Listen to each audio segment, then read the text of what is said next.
नमस्कार, आप देख रहे हैं नेक्स्ट टाइम आवाज। मैं हूं आपके साथ सिराज। इस वक्त की बड़ी खबर सामने आ रही है। हम आपको बता दें कि इजराइल फिलिस्तीन युद्ध मामले में अब AIMIM के नेता अवैसी ने अपनी प्रतिक्रिया जाहिर की है। स्वतंत्र देश की मांग करने वाला हमास के आतंकवादियों के खिलाफ इजराइल की जंग जारी है। ज्यादातर पश्चिमी देश हमास के इस आतंकी हमले की आलोचना कर रहे हैं।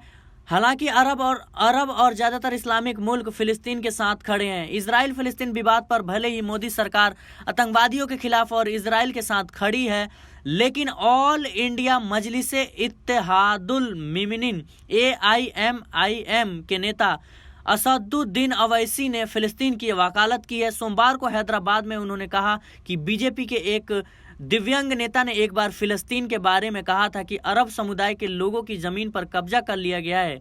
हालांकि उन्होंने भाजपा नेता का नाम नहीं लिया। उन्होंने आगे कहा कि भारत ने फिलिस्तीन के साथ एकजुटता के लिए एक डाक भी जारी किया था। हालांकि भारत ने हमेशा फिलिस्तीन का समर्थन किया है, लेकिन इसमें शिफ्ट तब आया जब कांग्रेस की सरकार थी। अवैसी ने आगे ओस्लो समझौते को याद दिलाते हुए कहा कि इस समझौते के तहत कहा गया था कि वेस्ट बैंक और गाजा में एक स्वतंत्र फिलिस्तीन देश बनाया जाएगा। अब 30 साल हो गए हैं। दुनिया जानती है कि अल अक्सा मस्जिद कहाँ है। गाजी पट्टी पिछले 16 वर्षों से अवरुद्ध एक खाली हवा वाली जेल है। हमास के आतंकवादियों ने शनिवार 7 अक्टूबर को भारी मात्रा में इजराइल पर हवाई हमले किए।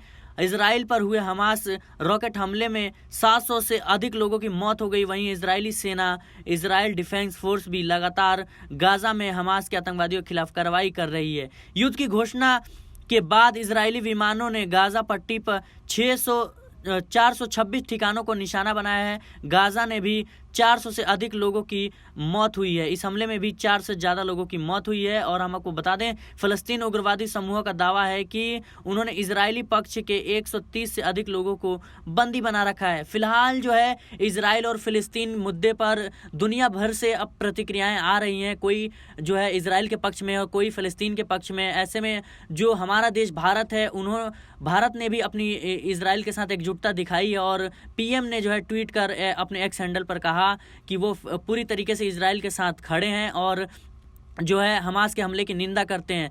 और इसके साथ ही अब जो है AIMIM के नेता असदुद्दीन अवैसी ने फिलिस्तीन की वकालत की है और इन्होंने फिलिस्तीन के बारे में जो कुछ भी कहा हमने आपको बताया। फिलहाल इस मामले में आप क्या सोचते हैं, हमें कमेंट बॉक्स में बताएं और आप देखते रहिए नेक्स्ट 9 आवाज़।